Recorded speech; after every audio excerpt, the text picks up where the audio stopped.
ओम तव कथामृतं तप्तजीवनं कविभिरीडितं कल्मषापहं श्रवणमंगलं श्रीमदाततं भुवि गृह्णन्ति ये बुधिदा जनाः।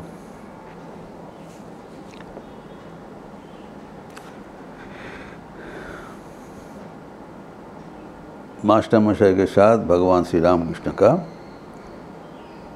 वार्तालाप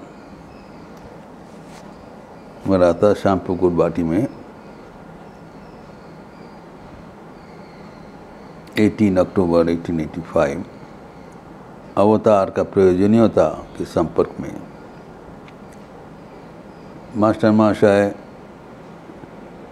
डॉक्टर महेंद्रलाल सरकार के साथ भेंट करने गए ठाकुर के चिकित्सा के बारे में जानने के लिए, और वहाँ पर जाके उनके लाइब्रेरी से किताब लेके पढ़ा। सर हम्फ्री डेवी की किताब, जहाँ पर अवतार की प्रयोजनीयता लिखा हुआ था। वहाँ पर लिखा हुआ था, ईश्वर की वाणी आदमी के हुए बिना आने से हम समझ नहीं पाते।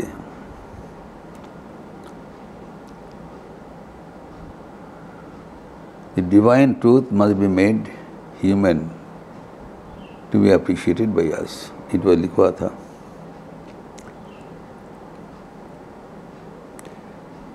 इससे हम लोग चर्चा कर रहे थे अवतार की प्रयोजनीयता, और हम देखे हैं कि अवतार की प्रयोजनीयता में न केवल हम समझ पाते हैं, उससे हमारे अवतार का वाणी, उनके जीवन, दिव्य जीवन, वो तत्वतः जानने से हमारे मोक्ष प्राप्ति हो जाता है। पुनर्जन्म से हम बच जाते हैं एवं आखिर में ईश्वर प्राप्ति भी हो जाती है।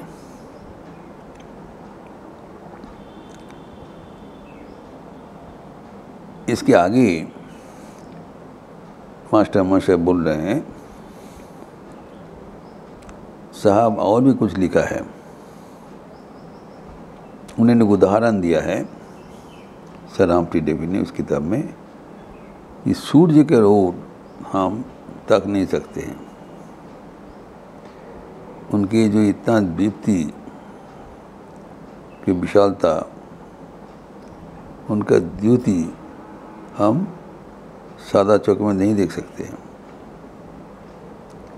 उन्होंने कहा, सूर्य का प्रकाश, सूर्य के ओर हम देख नहीं सकते, लेकिन सूर्य का आलोक जहाँ पर प्रतिबिंबित है वो हम देख सकते हैं। We can see his reflections, but not the sun. वैसे ही ईश्वर अनंत है, निराकार है, अद्वितीय है एवं विशाल है। वो हमारे पहुँच के बाहर है। तो हम ईश्वर को समझ सके, इसीलिए ईश्वर अपने विराट रूप समेटकर कभी कभी मानव जीवन धारण करते हैं। He is the full representation of the totality. परमात्मा जो है वो हमारे पहुँच के बाहर है, ये तो असीम है, और हम ससीम है। तो परमात्मा को धारणा करना हमारे साथ संभव नहीं है। ये छोटी सी मन बुद्धि के भीतर हम अनंत ब्रह्म को कैसे उसको कवर करेंगे, समझ नहीं है। तो अभी जो ईश्वर के प्रकाश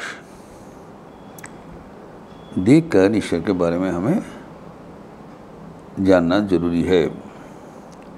ईश्वर न केवल उनके अवतार के भीतर प्रकाशित है, वो उनके सृष्टि के भीतर भी प्रकाशित है। ईश्वर की सृष्टि उनके प्रकाश है।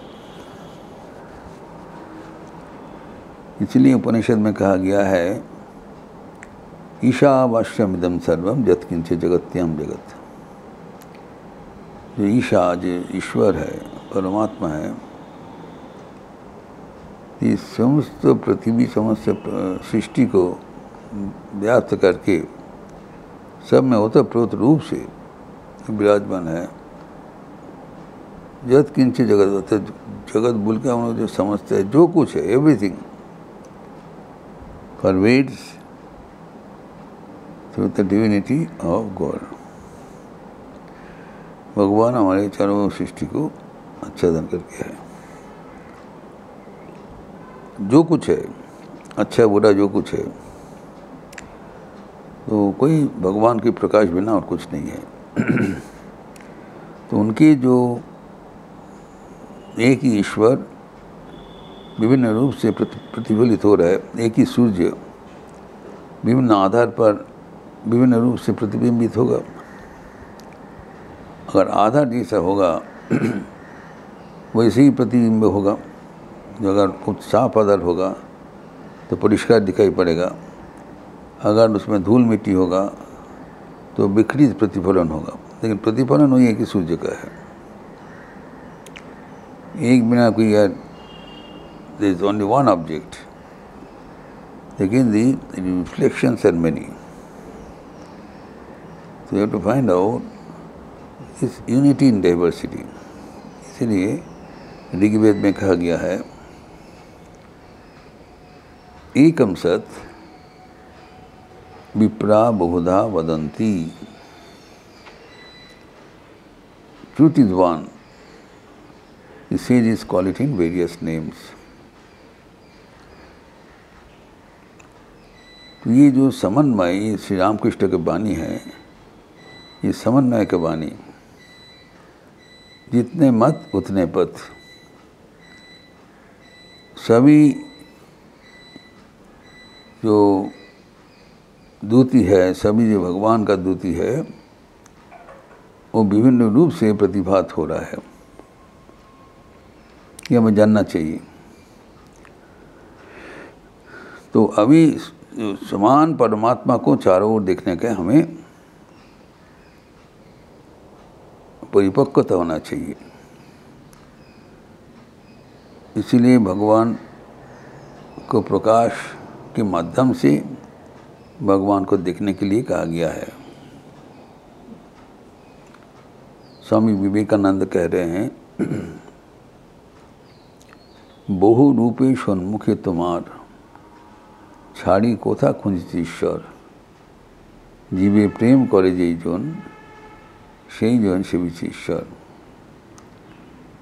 ईश्वर चारों ओर नाना रूप से विराजमान है। उनको छोड़कर कहाँ तुम ईश्वर को देखने के लिए जा रहे हो। ईश्वर ये जीता जागता धरती के प्राणियों के भीतर विराजमान है। उसके भीतर वही ईश्वर को देखने का प्रयास करो। Try to see the divine in every one around you. Do not concentrate on the reflector और कॉन्सेंट्रेट ऑन दी रिफ्लेक्टेड। जो जिस माध्यम से ईश्वर प्रतिबिंबित हो रहे हैं उसके ऊपर ध्यान ना रखा जाए, लेकिन जिसको प्रतिबिंबित हो रहा है उसके ऊपर ध्यान दिया जाए। वो है स्वयं ईश्वर एक है, एवं वही ईश्वर परिपूर्ण रूप से जिसके भीतर से प्रतिबिंबित होते हैं वही है अवतार। इसलिए अवतार के इतना महत्व है। He is reflecting God in totality। ईश्वर का पूर्ण प्रकाश है, इसलिए इतने महत्वपूर्ण है। ईश्वर निराकार है, असीम है, वही असीम परमात्मा को ससीम रूप से परिपूर्ण रूपेण प्रकाश करने का महत्व अवतार में है, इन टोटलिटी। तो अगर भगवान कैसा है वो परिपूर्ण रूप से जानने के लिए हमें अवतार के भीतर ढूंढना पड़ेगा। एवं अवतार में कोई अभिलता नहीं है, कोई मालिन्य नहीं है। अवतार का भिन्न इंसान के भीतर, आदमी के भीतर, सबके भीतर पूर्ण प्रकाश संभव नहीं है।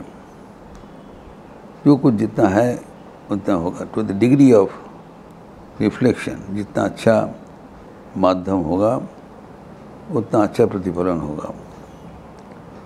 जो संत है, जो पहुंचा हुआ व्यक्ति है, वो almost high degree of reflection होता है, किंतु भगवान के भीतर से 100% रिफ्लेक्शन।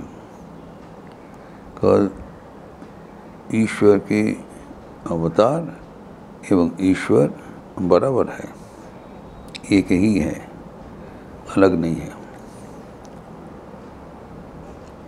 इसलिए अवतार को हमें चाहिए। हम अगर ईश्वर को प्राप्त करने चाहते हैं तो ईश्वर को जो पूर्ण प्रतिफलन, उनके माध्यम से ईश्वर को प्राप्त करना आसान होता है।